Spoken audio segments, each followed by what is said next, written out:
This is Pat Miller, Gabby, and we are here for Friday Fun at the Gabb, which you will see on YouTube and on Facebook and on Instagram. And my guest today, I couldn't think of a better guest for summer fun and delight. Jessica, I don't even know what's the other name? Olette. Oh, all right. You've never told me, and everything comes out Jessica of Palenque, which is an absolutely divine Mexican restaurant with one of the greatest owners I've ever known, Brian Rossi, and it's in Littleton. So welcome this morning. And why don't we start off? Do you want to tell me a little bit about you, Jess?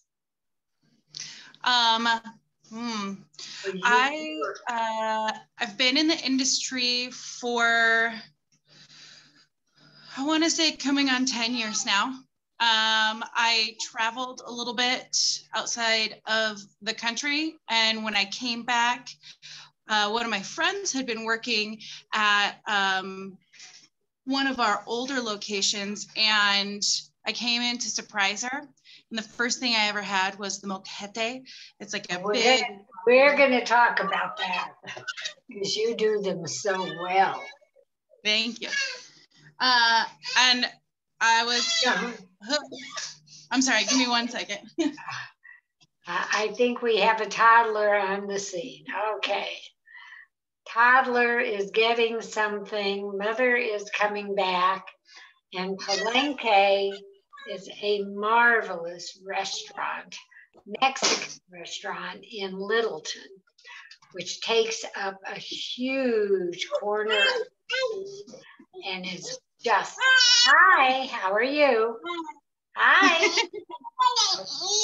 You're a very nice blonde, but good boy. Come here. You want this? Yeah. I'm so sorry. 1 second. Let's do this.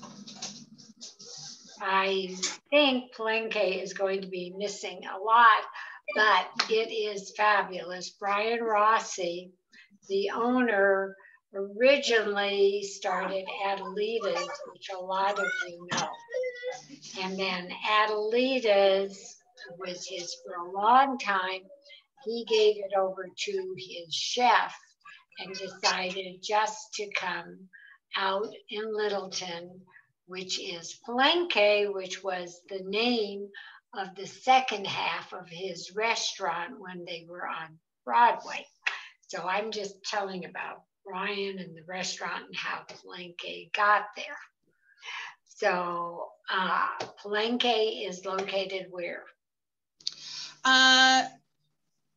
2609 South or West Main Street in downtown Littleton. Right, great big building on the corner, gorgeous patio. Huge patio, yeah. We're really proud of our patio. And your patio is incredible. The bar isn't so bad either. Okay, let's talk Palenque before little one decides to interfere. Of course. Sorry. That's all right. So you can talk. I know about it, but why don't you tell us about it? Palenque has been, I've been working for Brian Rossi for a little over 5 years now. I started in 2016. We opened Palenque as just a little 5-seater, I think 7 or 8 bar stools off of Broadway. Right. And then, like you were saying, we expanded and moved to downtown Littleton with the name Adelita's, and shortly after changed it to Palenque as we know it now. We have specials. Excuse me 1 second. Hi, Marissa. Marissa has joined us. Okay, we have a little bit of a problem. I don't have a problem, but Jess is playing games with some adorable little child. So we're just jumping into Palenque. Go ahead. Yeah. Yes, continue. So we have Marissa. Yes. We have specials every day.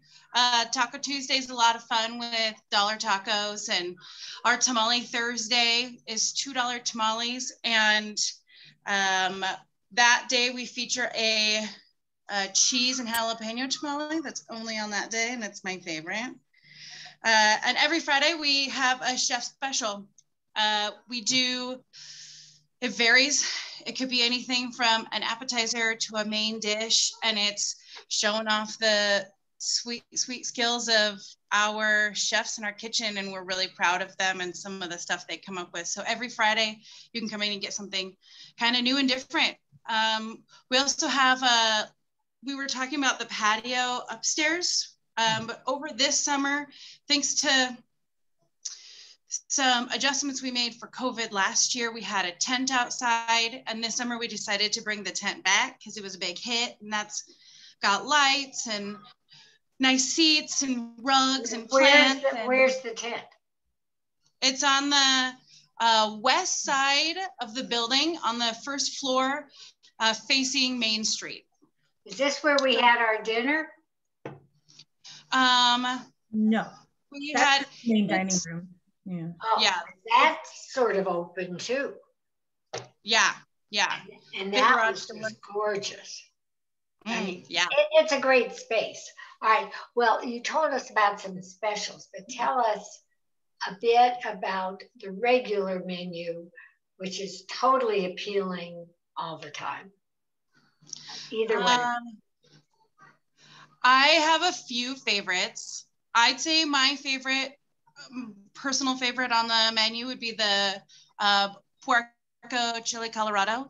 It's a pork that's slow cooked in a red guajillo chili sauce with a side of rice, beans, and tortillas. It's got big flavors, but it's not a spicy dish. There's ways to spice it up if you need to, but that's probably my number one favorite dish, aside from, like I was saying before, the molcajete. Well, okay, why don't you all explain the molcajete bowls? Because if somebody has no idea, they have no idea what we're talking about. Yeah. The molcajete comes in like it actually gets its name from the bowl. So it's a big lava rock bowl. That they heat up over the stove for maybe 15 minutes. Correct me if I'm wrong, Marissa. And then we load them up with, we have 3 different kinds of molcajetes. We have a seafood, a vegetarian, and then like an earthsea sky with different kinds of meats and cheeses. And we load all the ingredients up, whichever you choose, and it comes out piping hot and bubbly with either a side of tortillas or torta bread, depending on which one you went with. The vegetarian one can be vegetarian or vegan. Good. I have vegan friends.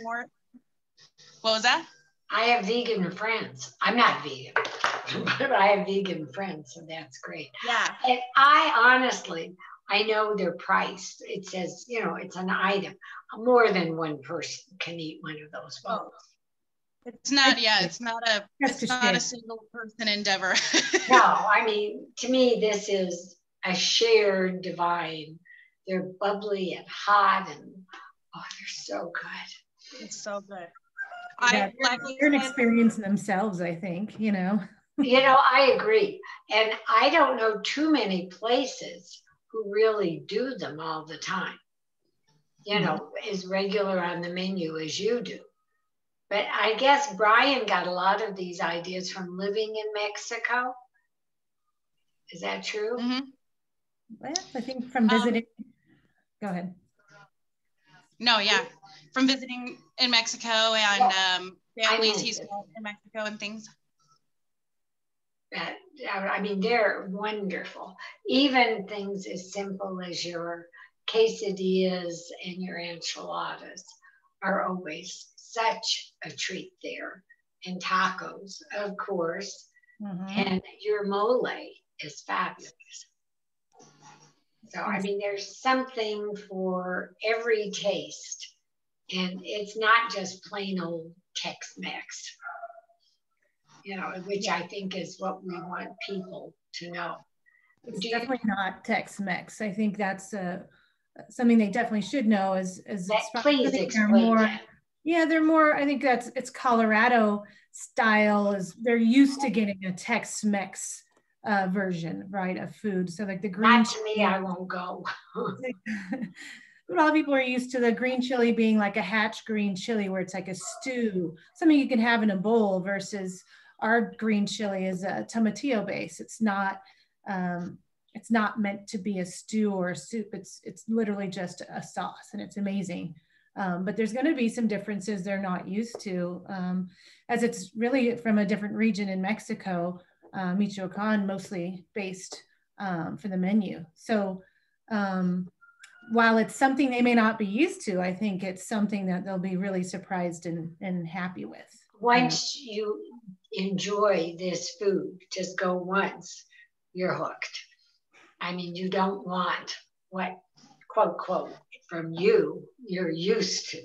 Yeah. Because I think there's, you think, just another Mexican, but it isn't.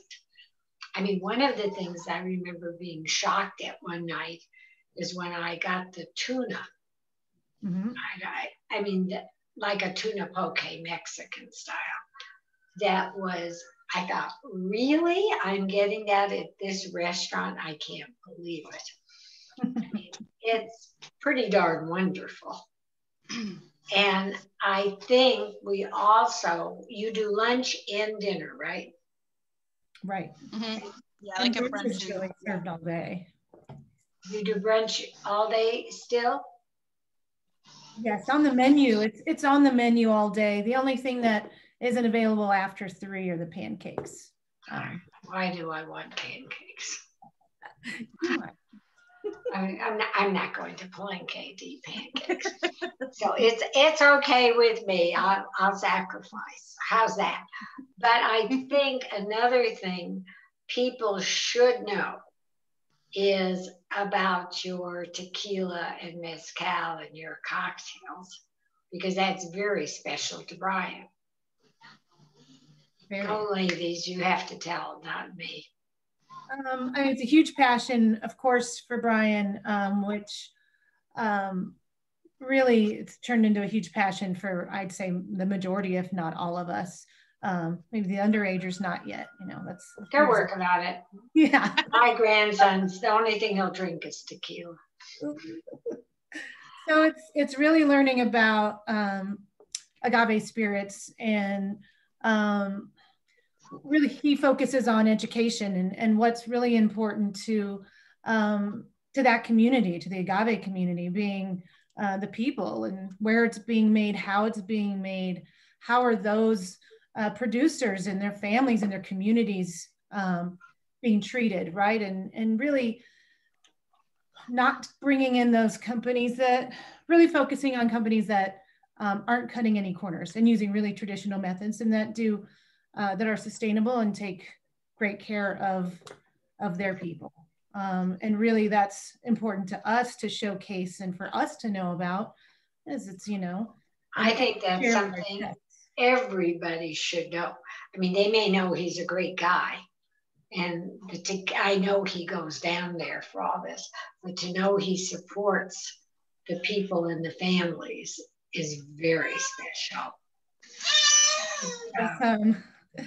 Jess and I both were lucky enough to go down to Oaxaca and to Tequila and different areas in Mexico, and to visit these producers and to really see hands-on what goes on down there and what those methods are that they use, and to see, taste, smell, not only learn about the production, but also to meet the people and to kind of see those communities and to see what all goes into this bottle, that we kind of take for granted sometimes, and to really, it puts a little more emphasis on why it's so important of what we use our dollar for. You know what? I just think that's incredible. And I mean, it gets me. And I know, good for him. And I think it's reflected in the staff there is wonderful, but in the food as well. It's just, you're happy to go there because the people who are there, the servers and the people, are so delightful that you just really want to be there with them.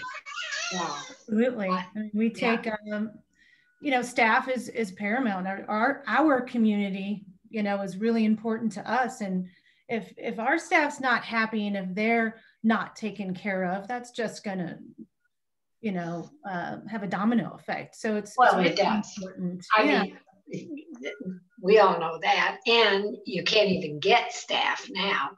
So, now with the coming back and reopening, I know you don't have to wear masks or anything like that, but were you able to open to full capacity? Do you have enough staff? Yes and no. No, most of that I'm asking because I think people should know. Do you take reservations? We do, and I think Jess works the most with those, but if you want to talk a little bit about that, Jess. Well, no, okay, please do, but I want to be sure, because if you can make a reservation someplace, because people cannot, the restaurants cannot seat as many people as they want to, because there's not enough staff. I mean, I've heard a lot of restaurants that are suffering from that. That's why I asked. Go, Jess. We do take reservations on, typically most nights we'll fill up our reservations.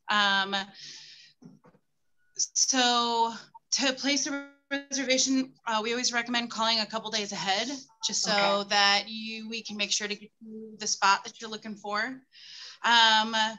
Our upstairs patio has some shade and it has like a nice covering, but it's not fully protected from the elements. So we're just cautious with taking reservations up there and stick to that indoors. But like you saw, Gabby,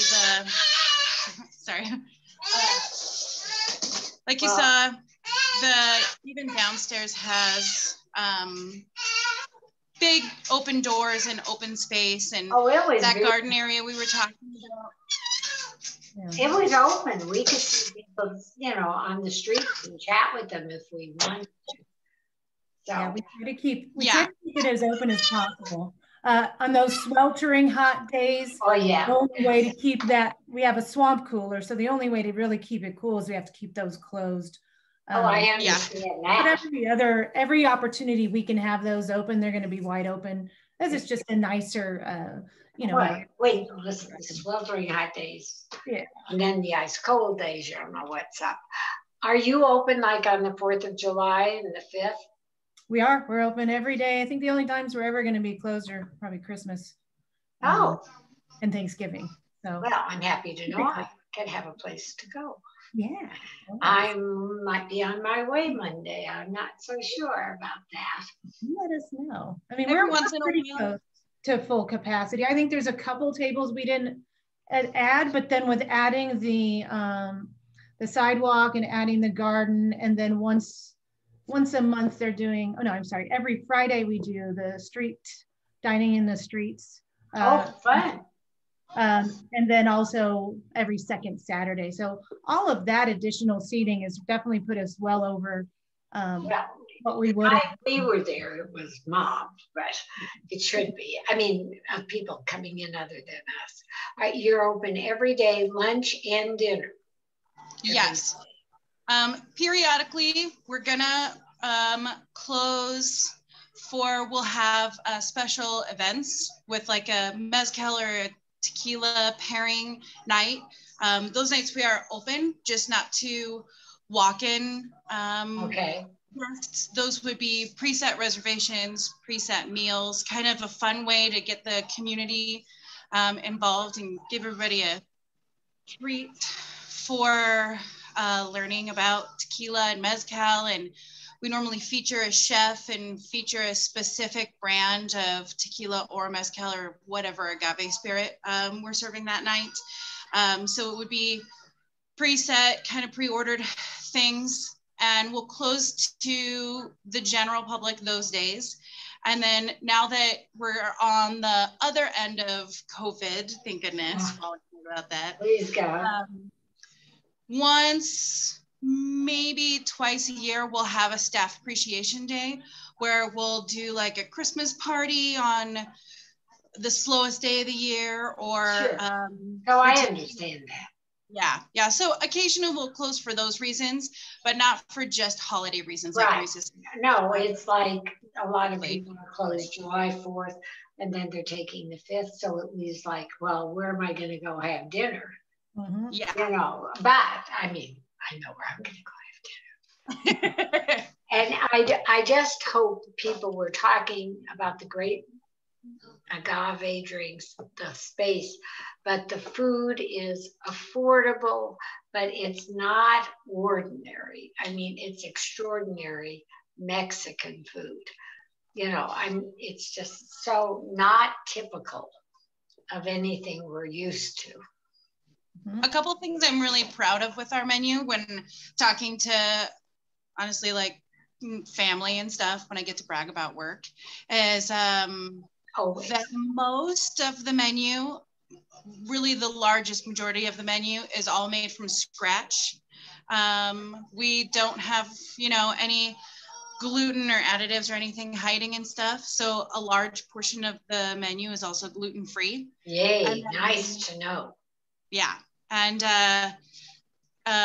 we have a really big vegetarian vegan selection compared to a lot of other restaurants that don't have that as their focus. Having that vegan molcajete and vegetarian, the rellenos, and we have tamales and burritos and enchiladas, and a lot of the things that are served with meat have some sort of vegan or vegetarian option to go along with it, which is good for you. They just do a great job. All right, quickly again, please give us name, address, phone number, website, details that we need to know. And I'm very hungry, and it's only 10 o'clock. Let's see. So website is Palenque. It's PALENQUECYA.com. Our address is 2609 West Main Street. That's on the, let's see, northwest corner of Main Street and Curtis, right there in downtown Littleton. We're open, let's see, Sunday through Thursday, 11 to 9. And then Friday, Saturdays, 11 to 10. And then sometimes later if it's that busy. You know? Okay, any chance you have a phone number? Yes, 720-245-0195. Okay, and have we forgotten anything other than everybody should know it's fabulous food, wonderful people, great drinks, and just a place you really want to hang out all the time. And you can afford to go there often. Yes. Yeah. And tell him he's a very good kid no matter what you say. And to everybody listening, please like and subscribe to the Gabb on YouTube so you can hear more of these great people and more about, I can hardly wait to go eat there again. It's a fabulous place. Well worth the drive right over to Littleton on Main Street, which happens to be a very interesting community and block too. Absolutely. Have a wonderful 4th. Hope to see you all then. Thank you so much for joining us. And again, for being part of Morgan Adams Foundation to help cure childhood cancer. You all were wonderful. You jumped right in. Can hardly wait to hear what you're doing. That's on August 21st. And hats off to you for everything. Thank you so, so much. Have a great week. Much love. Thank you. Bye. Bye.